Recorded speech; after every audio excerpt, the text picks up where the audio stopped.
I'm here to show you how to use a microwave sterilizer. Tunakuanga na microwave na electric sterilizer. Now, just from the name, microwave sterilizer, you have to use it for microwave. So this is how it looks like. Unaona vile inakaa very cute. So you just open it on the side. Iko na kifuniko ili ya kunywa maji. You measure your water. Unaiweka hapa ndani. Hapa.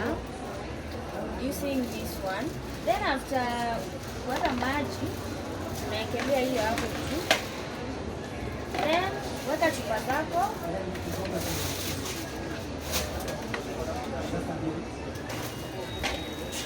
Weka chupa, then weka the other thing.